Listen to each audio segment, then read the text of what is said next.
y empieza a tener el primer aviso. Nos da el primer aviso. Entonces, ¿qué sucede? Como que hemos parado a través de una meditación o a través de lo que se nos ocurra, continuamos comiendo mal, entonces ya aquí el síntoma ya va a través y empieza a coger papel y a través del órgano se empieza a dañar el propio órgano.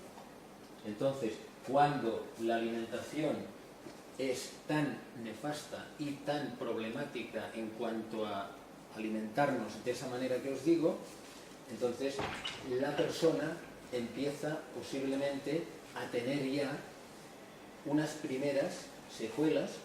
La gran mayoría de las veces ni siquiera se ha enterado de que tiene estas secuelas y van pasando los años. A través de que van pasando los años se van manifestando cosas.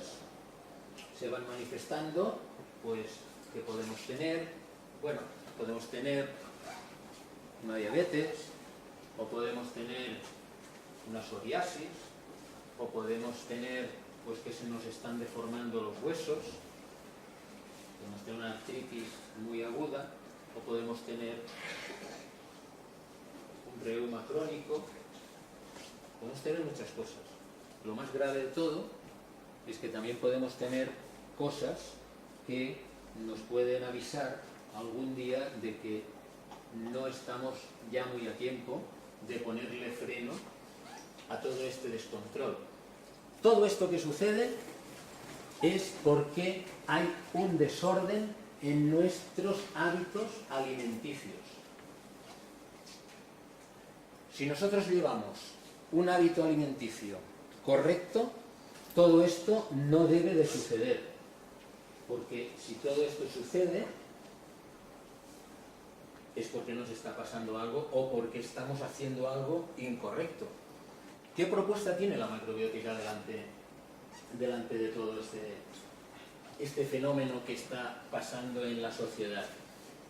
Bien, la macrobiótica lo que tiene como propuesta es volver un poco a reeducarnos con la alimentación de origen, que no deja de ser otra. No os penséis en ningún momento que es algo muy complicado. Es simplemente retroceder un poco hacia la alimentación justamente de nuestros padres y de nuestros antepasados. La única diferencia que hay con todo esto, la única diferencia que hay es que en la macrobiótica, por esto Osawa, René Lévy, Michio Kushi han estado muchos años estudiando todo el fenómeno que engloba la macrobiótica. Y entonces, de lo que hablamos nosotros es de buscar un equilibrio en la alimentación. Porque nosotros lo único que hacemos es alimentarnos de una forma vegetariana. Al alimentarnos de una forma vegetariana, podríamos caer en el error de no llevar un buen equilibrio. Entonces, aquí entra la macrobiótica. La macrobiótica apunta, y no se equivoca, en el sentido global del universo. Hay una razón lógica que nadie se la ha inventado y que la hemos encontrado ya todo el mundo desde el nacimiento y desde el nacimiento de otras personas. Y si reencarnamos volveremos a encontrarlo, que es el orden universal.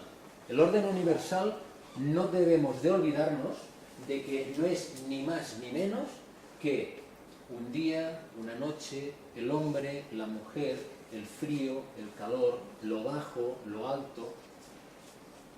Entonces, esto nosotros le ponemos un nombre que le damos el nombre de yin y yang.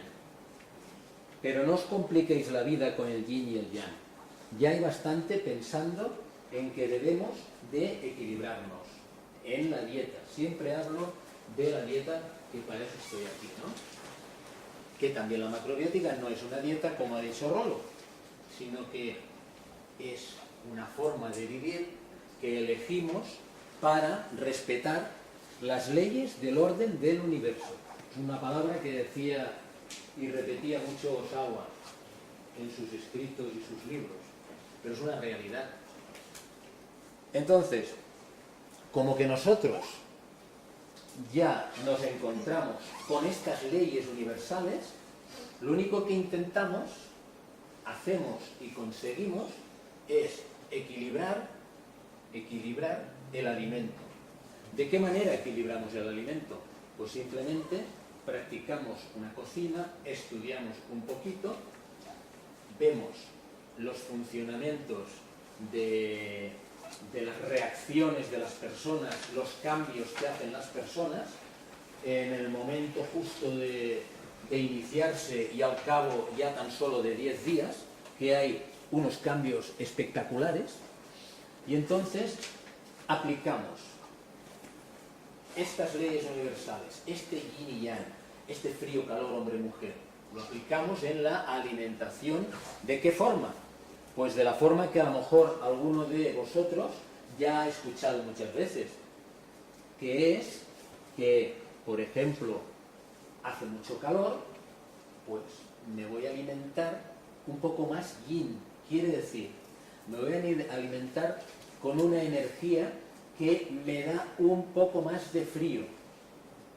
Es invierno, me voy a alimentar, por lógica, de una alimentación que es un poco más yang y me da un poco más de calor, porque seguro que estaréis de acuerdo conmigo que cuando es invierno a nadie se le ocurre, siempre hay alguno, pero a nadie se le ocurre ir con manga corta, o ahora en esta tarde ir con un buen abrigo o con un buen anorak de plumón. A nadie se le ocurre. ¿Por qué? Porque buscamos el equilibrio. Buscamos el equilibrio. Resulta que cuando tenemos calor a nadie se le ocurre ir abrigado, y cuando tenemos frío a nadie se le ocurre ir descubierto. Entonces, en la alimentación, pensar que no deja de ser lo mismo.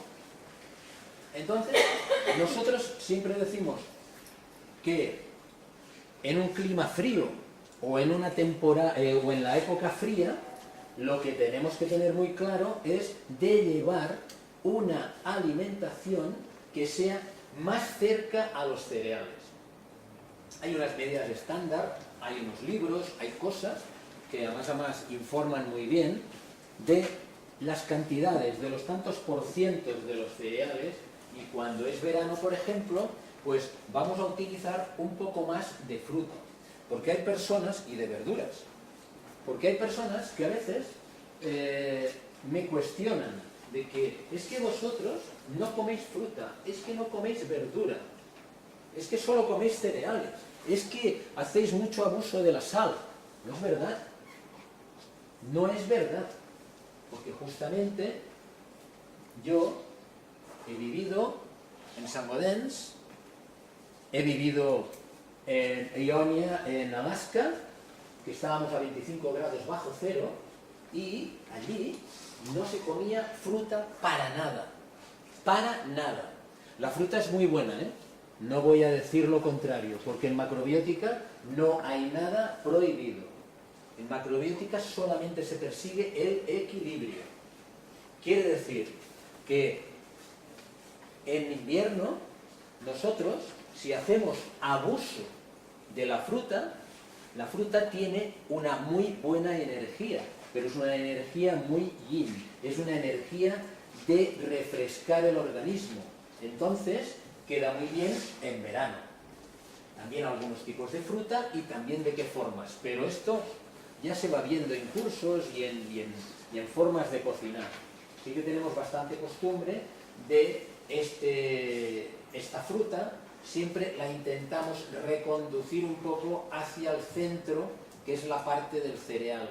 Aquí tenemos un yang, aquí tenemos un yin, aquí tenemos la fruta, entonces la miramos de acercar más a esta estabilidad de yin y yang, a ese centro. Entonces, Esto lo conseguimos dándole un poco de calor algunas de las veces, no siempre, porque a veces también utilizamos un poco de fruta cruda. No hay ningún problema. Lo que sí hacemos mucho hincapié en que sean las frutas, las verduras y la gran mayoría de cosas que comemos que sean de la zona, que sean de proximidad y que utilicemos el abanico de frutas en verano y el abanico de frutas en invierno que tengamos en proximidad. En invierno, como que tenemos muy poca fruta, si nos lo dice la naturaleza, como que tenemos poca fruta, no hablo de invernaderos, nosotros no entramos en los invernaderos. Los invernaderos es un nido de tóxicos. Ya sé que por aquí la gente, mucha gente, pues por suerte, ¿no?, se gana la vida con este tema, pero el invernadero es un nido de tóxicos. En un invernadero no se puede entrar. Hay una cantidad de sustancias químicas que aún es mucho peor que la fruta y la verdura que se cría que crece en un estado libre, tomando el sol con su naturalidad. O sea que lo que sucede con todo esto es que si nosotros no ponemos un orden en la cocina, porque está claro que la cocina es el centro del hogar, la cocina es lo que nos va a hacer libres, es lo que nos va a dar una salud. Eso está así de claro. Cuando queremos dejarnos arrastrar por esta condición de comodidad y por esta condición de, bueno, la rapidez y todo este tipo de moda que hoy día parece que es así, pues es muy difícil encontrar la salud. Y si no encontramos la salud, pues no encontramos la felicidad y tampoco encontramos la libertad. Porque cuando no hay salud, está claro, estarán de acuerdo conmigo, de que no hay libertad.